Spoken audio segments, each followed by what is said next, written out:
All right. Hello, everyone. Today we are going to be discussing chapter 14 in Lever, which is the non-infectious granulomas chapter. And granulomas are simply a collection of epithelioid histiocytes. And they're called epithelioid because if you put a bunch of histiocytes together in a collection, they resemble the cells of the epithelium. So individually, they don't look like much, but if you were to put them in a ball and kind of cluster them all together, they would look epithelioid or resembling epithelium. So that's where they get the name from. But in this chapter, we're going to be covering conditions like GA, NLD, rheumatoid nodules, sarcoidosis, and then some of the foreign body reactions that we'll see to splinters, other foreign materials like tattoo reactions, and then some interstitial drug reactions, and then maybe some histologic mimics of those. So we're going to start off with just sort of a classic condition. And this is an example of an acral site or a near acral surface. And you can see we've got some epidermal acanthosis and hyperkeratosis. And I think what catches our eye from low power is this area of pallor in the dermis with a surrounding zone here, or a palisade of cells. So whenever we see a rim of cells at the periphery, that's called a palisade. And then at the center, you can see that it looks more blue compared to the collagen. So the collagen at the periphery is very pink. And then we have this area that looks kind of darker, and then a central area that looks more blue. So when we zoom in on higher power, you can see that there's the normal collagen, this area that looks more cellular, and then an area in the center here that looks more blue. And as we get closer, we can see that the central area has some of this blue material, which is composed mostly of mucin. And when you get up to very high power, you can tell that it's mucin because it has this sort of beaded blue appearance. And at the periphery of that zone of mucin, we have a proliferation of histiocytes. So these are those epithelioid cells with a large nucleus and kind of a pronounced nucleolus. And the cell nucleus maybe looks a little bit like a potato. They kind of remind me of baked potatoes. And at the periphery of that infiltrate, we see some smaller lymphocytes. Often toward the periphery, you'll see a few scattered eosinophils. And then in the center of these areas of mucin, you'll often find some fragments of neutrophils, and that's a helpful clue for the diagnosis of granuloma annulare. So here we have a well-developed palisade of necrobiosis. So necrobiosis is just an area of altered collagen. So here we have normal collagen. Here we have altered collagen. So in this case, it's a blue granuloma. So a blue granuloma is a granuloma that has mucin, whereas a red granuloma would be a granuloma with fibrosis. And that would be something that we might see with a rheumatoid nodule or maybe something like an old fibrosed EED. Here we have more of an epithelioid granuloma. So as compared to the other one where we saw blue in the center, this one almost looks like a squame. So it's epithelioid, it looks like epithelium, and this is more of a solid cluster of histiocytes. So here we have an epithelioid granuloma, not as much mucin as this one. So this cluster of histiocytes looks a little bit different. You can see at the edge that it is palisading a little bit. So it's got a little reaction kind of with the stroma. And then here it's a little bit interstitial. So here it's wrapping around the collagen bundles. You can see the histiocytes intercalating around the collagen bundles. And this almost looks dermatofibroma-like, or maybe even NLD-like, where it's kind of reacting and intercalating around the little collagen bundles here. So there's various morphologies that we're seeing in this granuloma annulare. So we have a solid epithelioid histiocyte cluster. We had this area that was more palisaded here. And then we have some interstitial histiocytes. So several different morphologies that our histiocytes are giving us. And then here, this is a little bit more interstitial. So here we are starting to see a little bit more mucin. I don't know if you can get a sense of this bluish interstitial material, but different areas with mucin. So if we wanted to highlight the mucin, we could get a colloidal iron stain, and that will often highlight the mucin here. And then at the periphery, we're going to see eosinophils. So those are kind of the characteristic areas that we'll see with GA. And sometimes if you're wondering, could this be GA? You're not really sure. Levels can be very helpful. So if you start seeing these solid clusters and you're not really sure what's going on, oftentimes if you step into the block a few sections and get a colloidal iron, you'll see more classic areas with this really nice palisading at the periphery. And that can let you know that this is definitely GA. If you're maybe confused, am I next to NLD? Is this sarcoid? Is this something infectious? So oftentimes a few step sections, especially if the biopsy isn't bisected, can be very helpful if you're not quite sure. And then eosinophils at the periphery is often helpful, looking for mucin in the center, and then oftentimes a few fragmented neutrophils in the center of these little areas of necrobiosis can be a helpful clue to GA. All right, so we are just going to pause here for a second. All right, so going back, this is a colloidal iron stain, and this is just showing that nice mucin at the center of that palisaded area of necrobiosis. All right, moving on to our next case. This is a different site, so you can see that the epithelium has changed. The epidermis is a bit more attenuated. We've lost some of our reedy ridge pattern, and the scale is not quite as thick. So we've moved away from our acral surface, and we have some increased vascularity here in the superficial dermis. And I think from low power, you can appreciate a bit of a squareness to the biopsy. So kind of a square punch and a bit of fibrosis. And most of the action here is in the dermis. So there's a lot of blue cell infiltrate in the dermis, and then quite a bit of pink as well, with perhaps some layering. So there's pink and blue and kind of in a layered cake configuration, and a few little pockets of lymphocytic inflammation at the periphery, and then maybe some vague areas of palisading and necrobiosis. So you can see some of this pallor here in the dermis, some suggestion that there's some mucin. So fibrosis, mucin, and some layered necrobiosis. So this is the next entity that we're going to be discussing, and this is an example of necrobiosis lipoidica. So again, we've got layering and necrobiosis. So some of the features that we saw in GA, but this is a little bit of a revved up kind of looking GA. So we've got more fibrosis, more inflammation.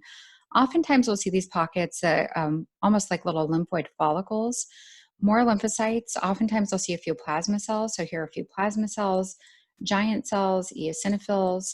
So it's kind of like a GA on steroids. Oftentimes, here again, a few more giant cells, just a bit more revved up. Oftentimes the site is the lower leg, so recognizing the site on the body is helpful. Oftentimes you'll see a background of a little bit of lobular reduplication of the vasculature, a bit of background stasis changes. So more giant cells, more fibrosis, more layered necrobiosis, more of this lymphocytic inflammation. And sometimes that fibrosis can even extend along the fat septae, kind of along into the superficial fat here, but usually not too much into the subcutis. But this layering is really critical. And then some of those features that look kind of GA-like, where you've got the mucin here. And again, you could get a colloidal iron stain. Sometimes you'll see a few fragmented neutrophils. So here, I think you can see a little bit of the dust in the center here. So a little bit of fragmented neutrophilic material. This is a very nice kind of well-developed example of NLD.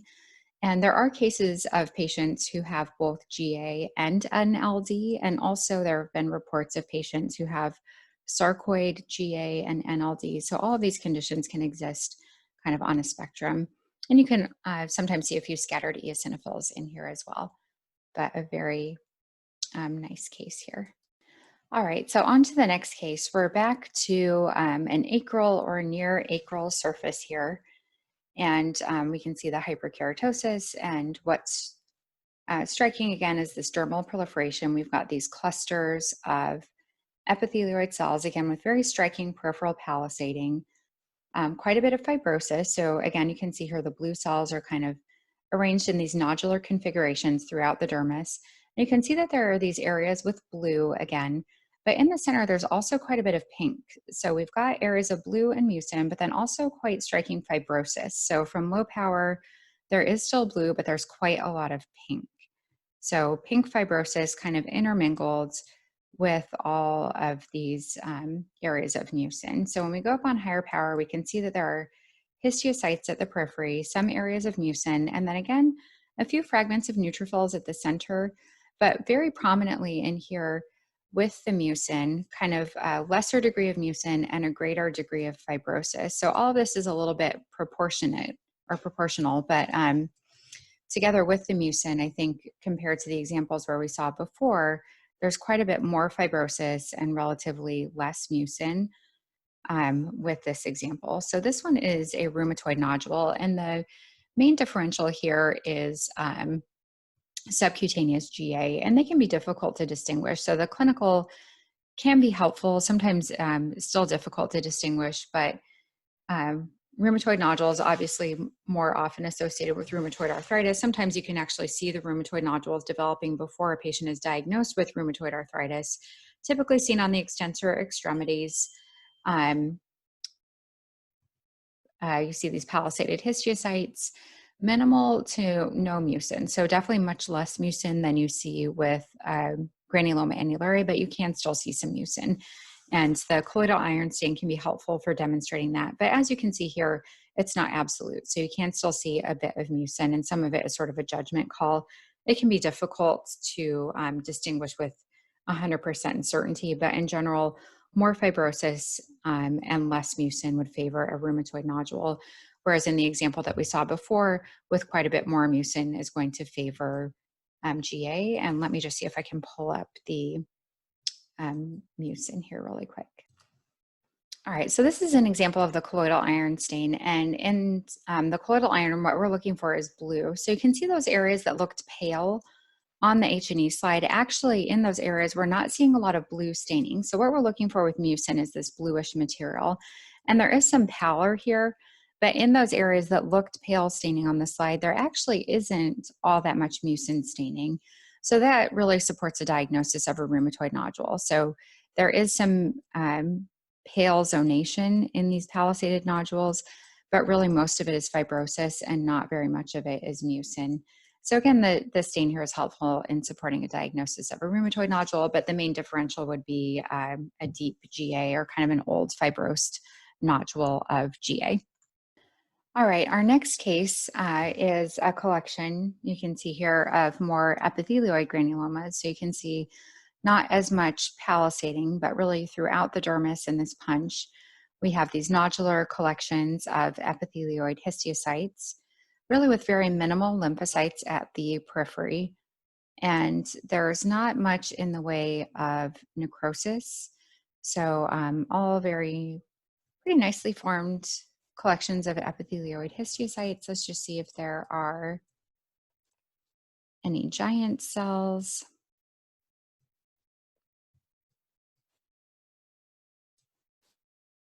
Maybe a neutrophil or two, but a few scattered lymphocytes, a few giant cells.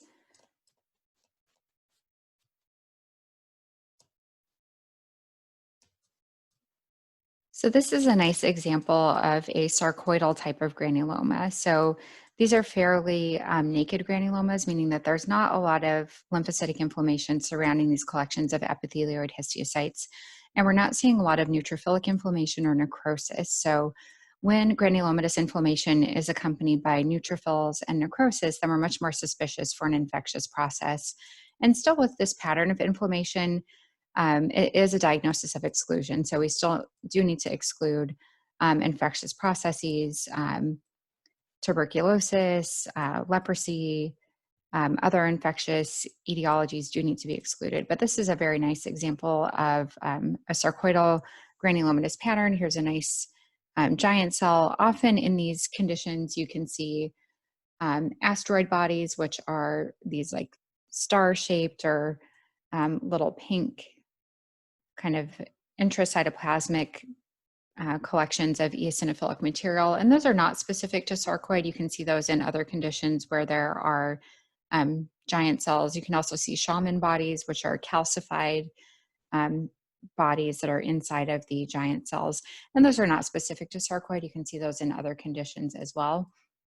But if you have a patient that you think may have sarcoidosis, here's like maybe a little hint of an asteroid body that you think might have sarcoid, or if you think someone may have a neutrophilic dermatosis, when you're taking the biopsy, it's really important to do a tissue culture as well, just to exclude an infectious process. Here's another nice foreign body giant cell. And then also important to polarize these biopsies to make sure that there's no foreign material. So you can get sarcoidal reactions to traumatic implantation of silica, tattoo reactions, any sort of foreign material you can see a sarcoidal type reaction to. And that can be in someone who's predisposed to sarcoidosis, or as just sort of a a response to trauma. But several different types of sarcoid that we can see associated with Lofgren syndrome, subcutaneous sarcoid, if it's located in the subcutis, the Darrier-Rossi syndrome, if it's with parotid enlargement and uveitis, fever, cranial nerve palsy with Heretofort syndrome, but a relatively common condition that we'll see. And again, diagnosis of exclusion, differential diagnosis. Again, if you see necrosis, you want to think of something infectious. If it's on the face, this one doesn't look like it's from the face, but you could also think of maybe a granulomatous variant of rosacea, and then maybe tuberculoid leprosy if it were following along nerves, but this looks pretty diffuse. So a nice example of sarcoid, and again, a diagnosis of exclusion. All right, here we have an example of an acral surface and a relatively unremarkable superficial dermis, maybe with a bit of fibrosis. And really the action here is in the deep dermis where we see fibrosis and some thermal artifact here from the procedure. But there are these Swiss cheese-like spaces with basophilic material. And this is an example of a silica granuloma, which is usually due to traumatic implantation from soil, rock, or glass. And the mean interval of time to develop a reaction can be quite a long duration. This is probably actually a little particle here that survived processing, this little sort of bluish material here. But it can be around 10 years until you see a reaction. But there are crystalline type particles that you can see either inside or outside of macrophages. And this picture looks kind of similar to a paraphenoma or silicone granuloma. All right, next is an example. Here we have an eroded epidermis, and in the dermis, I think right away you can note that there is some there are some granules of dark pigment material here. And then similar to what we saw before, these clusters of epithelioid histiocytes with very sparse lymphocytes at the periphery. And this is another example of a sarcoidal reaction. And in this case, it's a sarcoidal reaction to tattoo pigment. And most commonly, the offending agents with tattoo pigment seem to be red pigment. So red pigments tend to give the most problems, and we're not really sure why, but mercuric sulfide like cinnabar or Chinese red, ferric hydride, sienna red ochre, and cadmium selenide or cadmium red tends to give the most trouble.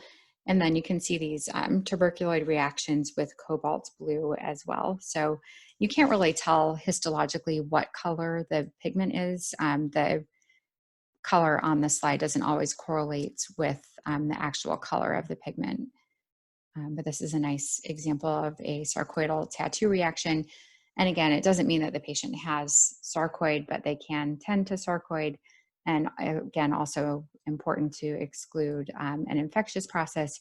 Usually if there's a contaminant like atypical mycobacterial infection, you will see more neutrophils and more inflammation, but it's still important to exclude an infectious process when you see this pattern of inflammation. All right, next we see an area here in the dermis with quite a bit of fibrosis. And from low power, what you can appreciate are these linear areas of chop artifact. And when you see this kind of like haphazard chatter through the tissue, that usually indicates fibrosis or some sort of foreign material within the tissue. So from low power, we can tell that this was something solid or very fibrotic because the blade was having trouble kind of cutting through it. And as we zoom in, we can see that there's a background of quite a bit of fibrosis and then some adipose tissue. So we're deep in the subcutis. And as we get closer, you can see that there are areas of histiocytes surrounding this pale yellow to yellow-brown foreign material. So sorry, the focus here is lost a little bit, but I think in the bottom window, hopefully you can see that a little bit more clearly. But a foreign body reaction, fibrosis surrounding these areas of yellow-brown foreign material. So this is an example of a foreign body reaction to an injectable filler.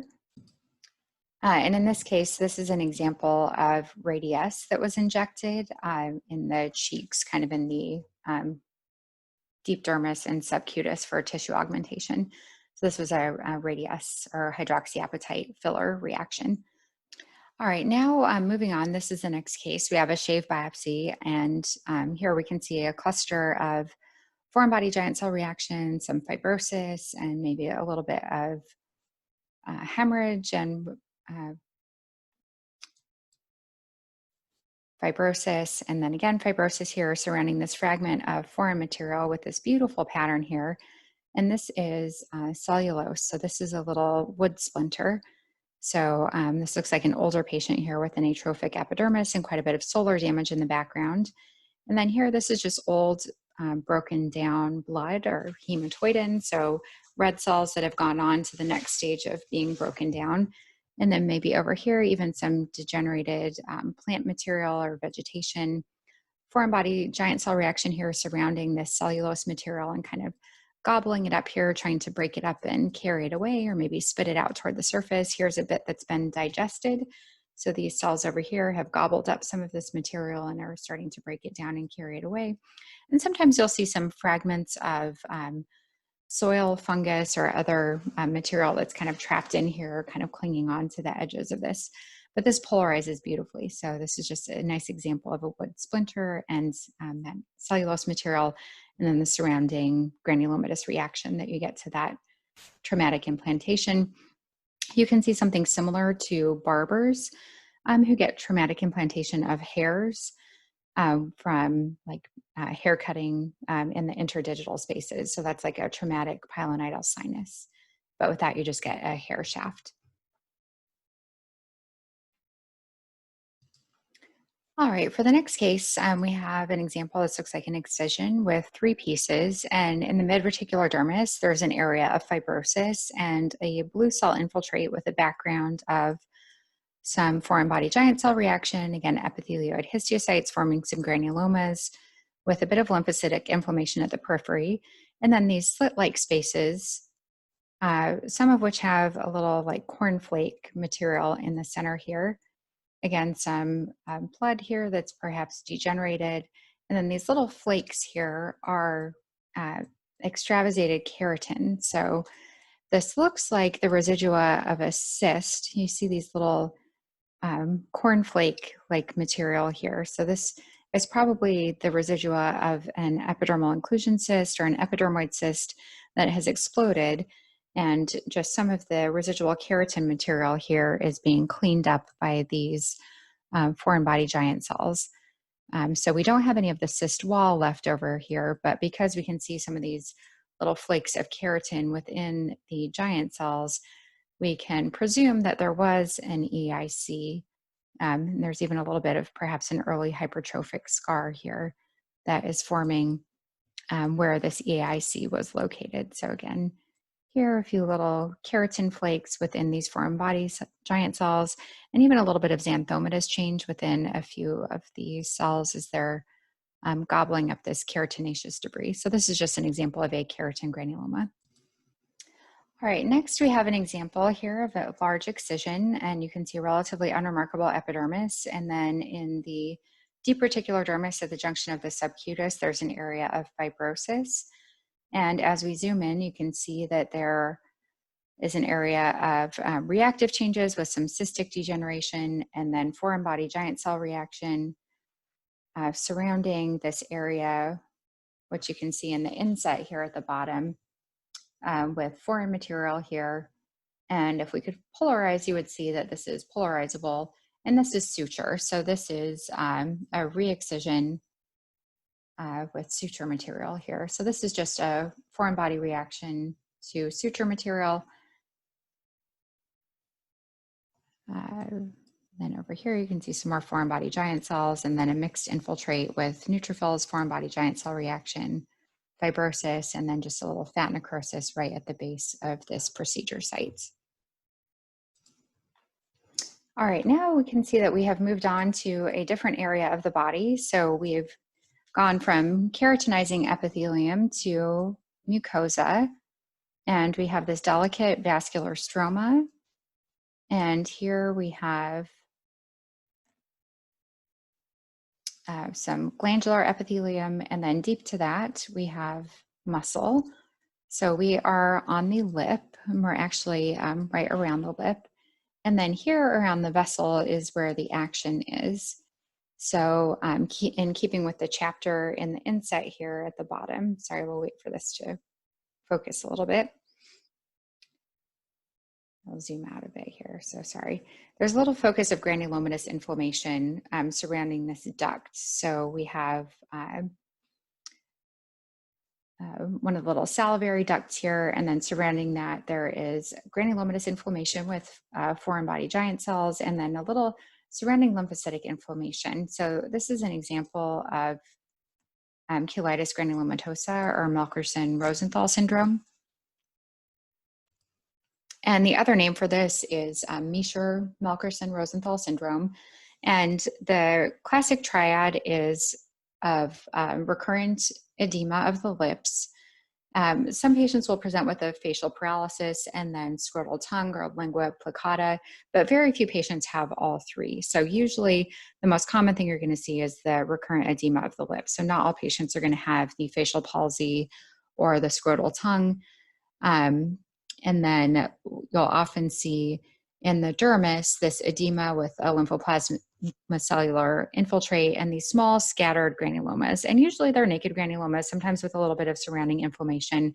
But the important thing I think here is to note that the inflammation is very focal. So you can see that we have kind of this normal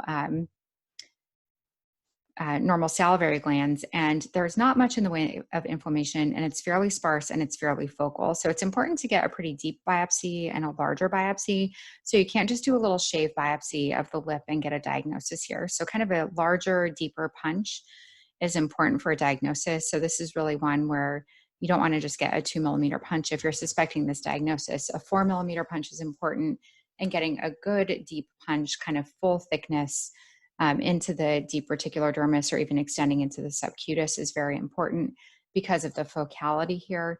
And also working with your pathologist, if you don't see anything initially, you can see here that there are two sections.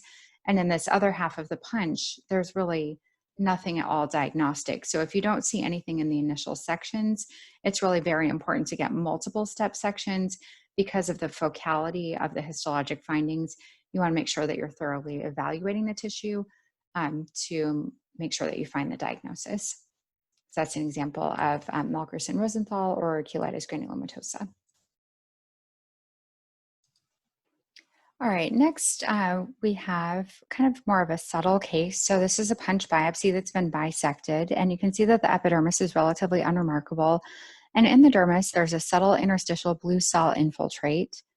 And as we go up to higher power, we can see that there are these interstitial histiocytes kind of palisading around the collagen bundles, maybe with some scant interstitial mucin. We're not seeing many plasma cells.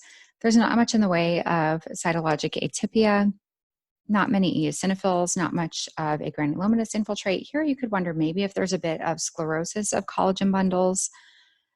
So the differential for this one, I think you could think of an early interstitial granuloma annulare, an interstitial granulomatous drug eruption, interstitial morphia. In the appropriate clinical context, perhaps you could wonder about interstitial mycosis fungoides. In this case, this ended up being an interstitial granulomatous drug eruption. I think one important thing to be aware of would also be if this were on the breast, maybe breast cancer, because that can be kind of subtle, but the cytology would be more atypical. And if you're on an extremity, especially in a young person, you might want to think about an epithelioid sarcoma. Typically, that's going to have more worrisome cytology, some atypia, mitoses, and more atypical cytologic features. But this is an example of an interstitial or granulomatous drug eruption. And usually you will see those in the settings of sulfonamides and allopurinol. Sometimes you can see elastophagocytosis or giant cell reactions. You can also see this pattern sometimes in the setting of post-herpetic zoster, and that's something that's described as Wolff's isotopic response. Usually in those cases, though, you'll see a little bit more interstitial mucin. Some people think that this is an incomplete form of GA. Sometimes you'll also see an associated lichenoid dermatitis over top if it's a drug, and you may or may not see some eosinophils associated with that. And then also important just to look for granulomatous inflammation or any epidermotropism. Here's one eosinophil here, so may be helpful for a drug, but it's important to think about interstitial MF in your differential for this. So those are the main kind of take-home points for the interstitial granulomatous chapter. A lot of overlap with some of our other chapters, but kind of a fun one, and lots of interesting conditions and entities here. So hopefully a few things that you already knew and a few take-home points that maybe you didn't know already. But I hope everyone enjoyed, and I hope you have a great rest of your weekend. Thanks so much.